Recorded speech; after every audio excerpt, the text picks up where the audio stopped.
Yo, we back, you heard? Onyx Podcast in the building, you know what I'm saying? Episode 5.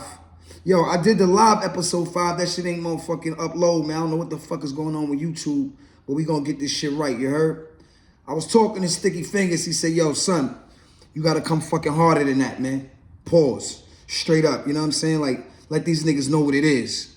So I'm gonna start it off like this. I saw a post today, Joe Budden, Slaughterhouse, got the podcast, Joe Budden podcast and all that, doing big things. But he dissed NBA Youngboy, music, said it was trash, it wasn't good. I'm gonna say it like this. If Rakim, Public Enemy, any of them niggas would have dissed Onyx when we came out, we'd have ran down on them niggas. Straight the fuck up. As much as we respected them niggas, we'd have ran down on them. Straight like that. So what I'm trying to say is, Joe Buttons, you might be right. His music might be trash, but you don't have the right to say that, nigga. You 40 and up. We in the 40 and up club. We on a different generation than these niggas. These niggas could be our kids. We don't understand their music. Just like when we came out, niggas ain't understand our music. But niggas ain't have the platform. There was no podcast. There wasn't room for older artists who probably thought our shit was whack to say something about us. So we never heard it personally. But now you got podcasts and all that, and you're speaking in my niggas' hand what you saying. So in a way, I do agree with Joe Buttons, because I don't like his music either. But that's not for me to say, though.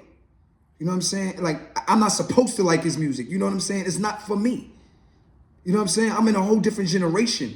I come from listening to niggas like Big Daddy Kane, Rakims, the Slick Ricks, EPMDs. We from that.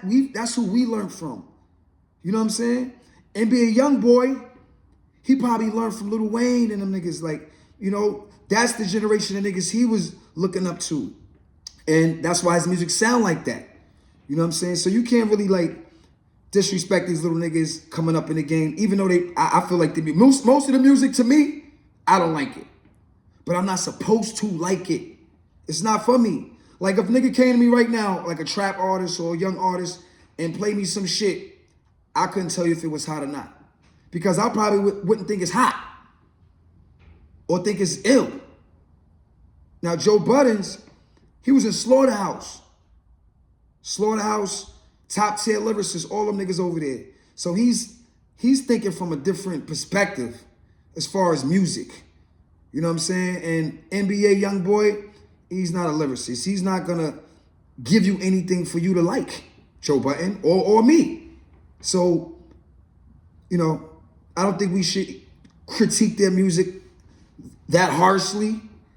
I mean, I was listening to Lil Yachty the other day. He got a song with J. Cole. And I was like, I heard the verse and I'm like, first of all, where did this nigga record the verse? Because the quality don't, it's like the nigga recorded that shit in the bathroom or some shit, you know what I'm saying? And then the verse was like, it wasn't good. It just wasn't. But how the fuck do I know what these little niggas like? Somebody like Lil Yachty, you know what I'm saying? He doing big things for some reason, and I don't know why, but I'm not supposed to know why. So I'm not gonna disrespect him. Yo, that shit was whack. Yo, that shit was trash. Nah, I ain't gonna say that. Even if I thought that, I'm not gonna say that. Cause you know what? It makes you look like a hater. And you don't wanna be a hater. You don't wanna look like a hater, man. Let them little niggas do what they do. However they wanna sing, however they wanna rap, let them do what they do, because it's not for us. We don't give a fuck about none of that shit. So moving on to the next subject. I wanna bring up, why do females who get married to famous niggas keep their last name once they break up? That's the question. Kimora Lee Simmons. She broke up with Russell, but she's still Kimora Lee Simmons. Yeah, like, come on, move on. If I'm not with you, don't take my name. Go back to your original name. And this is I'm saying because I was reading Tracy Edmonds, who was Babyface Edmonds' wife, just broke up with Deion Sanders, Coach Prime, one of the illest coaches of our, not even a coach, just one of the illest people of our generation. The shit I listen to Coach Prime, and he's just like, gives you that talk. He talks that shit, make you want to listen, and he says some real shit every time he talks. So salute to Coach Prime.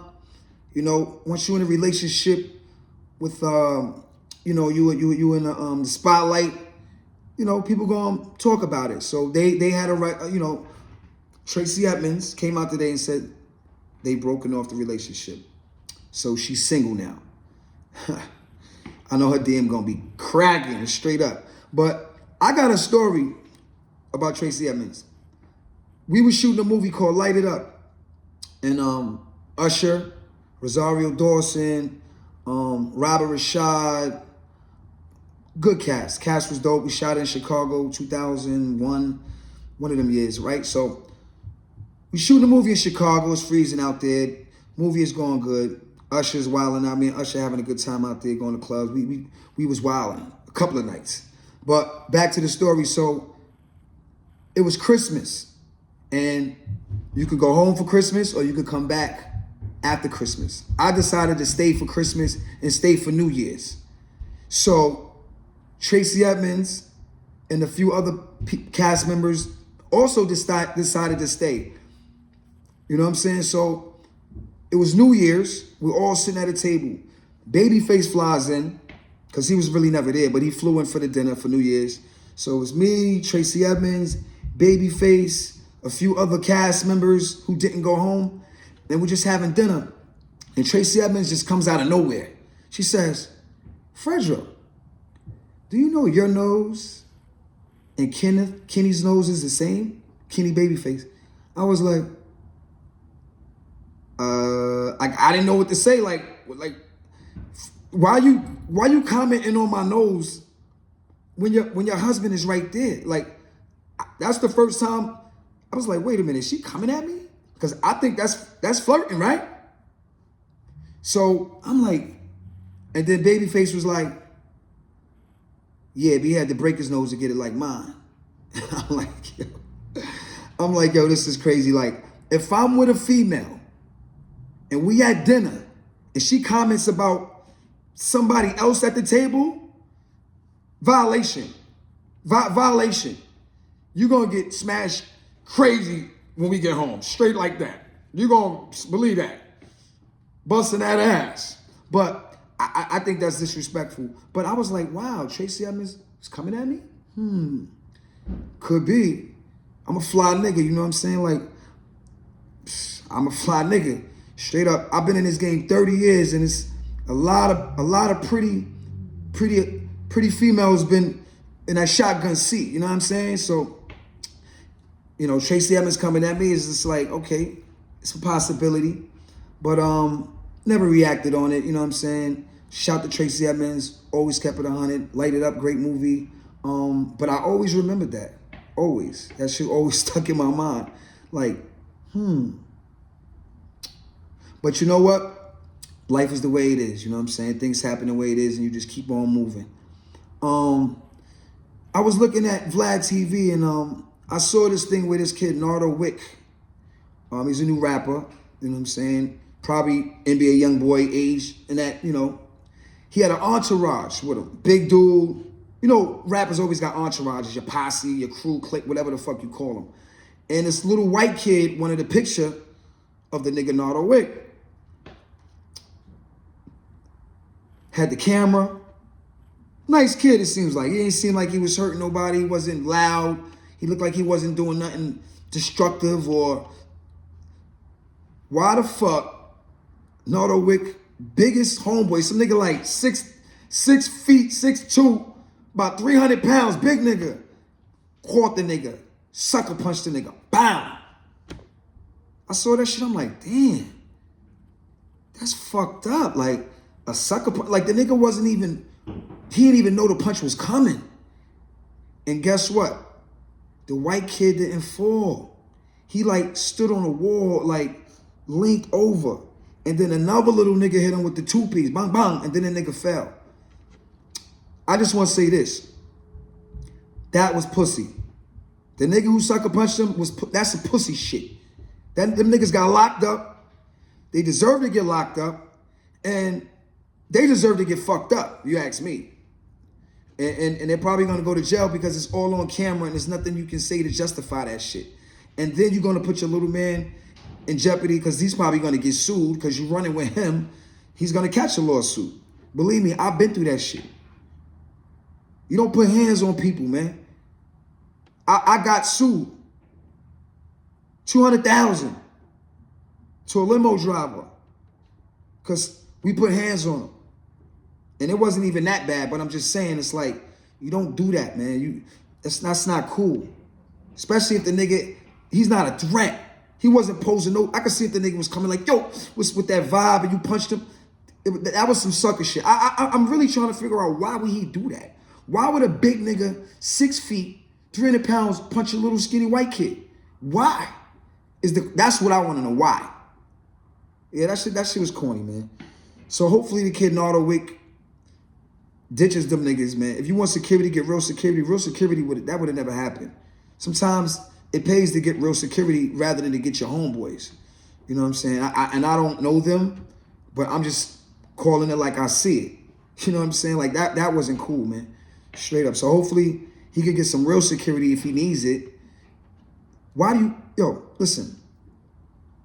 You got to know how to move in this rap game. You got to know how to survive 30 years in hip hop. This is the most dangerous job in the world. Like Jim Jones said, this is the most dangerous job. Straight up. White kids, rock and roll kids who do punk rock, they don't got a Vlad TV. The white kids, niggas ain't busting at each other. Niggas ain't, they don't got ops. White kids don't got ops. Black kids this is our culture. And I don't know what to say. It's like we got to take care of this shit.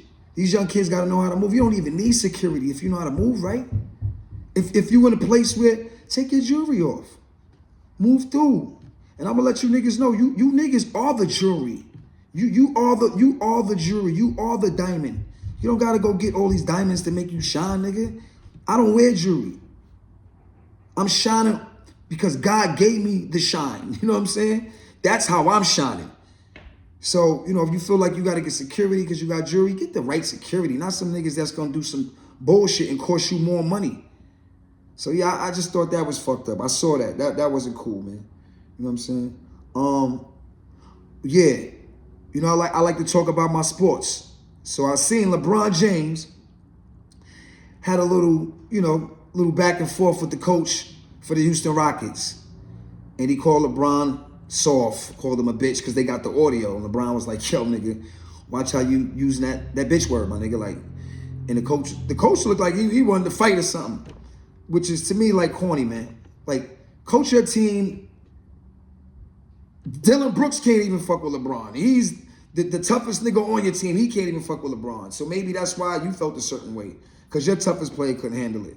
But yeah, man, if you the coach, worry about your fucking team. Don't worry about LeBron. Like, you don't hear LeBron coach getting into with players. Like, that's corny. And the nigga LeBron will probably rag that nigga out. Straight up. Like, come on, son. LeBron is brolic. Like, LeBron would toss that nigga.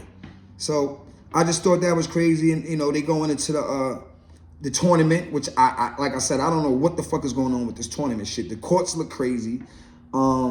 It was confusing, but now it's down to the last 8 teams. The last 8 teams is rocking, and I think the Lakers is playing the Suns, which is, I don't know about that game. I think the Suns going Durant, Booker, I don't know. So now the tournament is getting good because it's down to the wire. So we're gonna pop that shit. We're gonna watch that tonight. I'm rooting for the Lakers, but I don't know if they're gonna be able to run through the Suns and shit. I know the Pelicans is still in. Zion. I know Tatum and them niggas is still in. The Celtics. Who else is in? I gotta really. I was on the plane yesterday. We just came from Colombia, so I missed everything yesterday. I don't really know what the fuck is going on. We was in Colombia, Swacha, some shit like that. Crazy, 10,000 people. It was lit. It was crazy. You know what I'm saying? We rocked for about an hour show. And Colombia, man, mad love to Colombia, South America. You know what I'm saying? We flew into Bogota and took that little hour ride, little trip, and ripped that shit in half. You know what I'm saying? So shout out to Colombia, but I didn't get to watch no football games. I didn't get to watch no basketball games in the last 3 or 4 days because I was in Colombia doing this Onyx shit. You know what I'm saying? Oh yeah, the story of Back the Fuck Up. I'm writing a book about the first album. The story of Back the Fuck Up is done. Just finished that shit on that long ass plane ride. Coming over here is done. I just added the last piece yesterday because I forgot about NWA. NWA, and I'm just reading about in the press about NWA. Drez from Black Sheep said NWA brought destruction to hip hop with the gangster rap. And I was writing a part in the book, the story of Back the Fuck Up, the Onyx story, right? I was writing about Big DS, rest in peace. He had a white Bronco. And he was blasting an NWA tape. And I wasn't feeling that shit. You know, we from East Coast. We East Coast niggas, you know what I'm saying? We got the Slick Ricks, the real niggas, the G-Raps. You know what I'm saying? That we from that cloth. So when he played NWA, I wasn't feeling the flow. But it wasn't about the flow. It was about the words they were saying. Fuck the police, bitch, fuck you, all that shit. That's how Back the Fuck Up came about. There was no rappers cursing in their rhymes before NWA. So, not knowing, not like we bit them niggas, but not knowingly, NWA was part of the development of Back the Fuck Up. And when I'm writing this book, I'm giving you all of that. How everything started. How Sticky Fingers got his style. How he got the name. How he got the style. How he got on. The first song that got us signed to JMJ, Jam Master J's label. Rest in peace to Jam Master J. Rest in peace to Big DS. And rest in peace to Shy Skills. This book is crazy because it shows you in depth of how the lyrics came about. And that's the ill shit because I wrote this shit myself. Nobody wrote this. I wrote it from top to bottom, cross the T's, dot the I's. You're going to see some mistakes. Yeah. I wrote the book my way. I don't read, so I don't know how other books are. You know what I mean? I'm not an avid reader, but I'm a writer. So the story of Back the Fuck Up will be out 2024. It's done.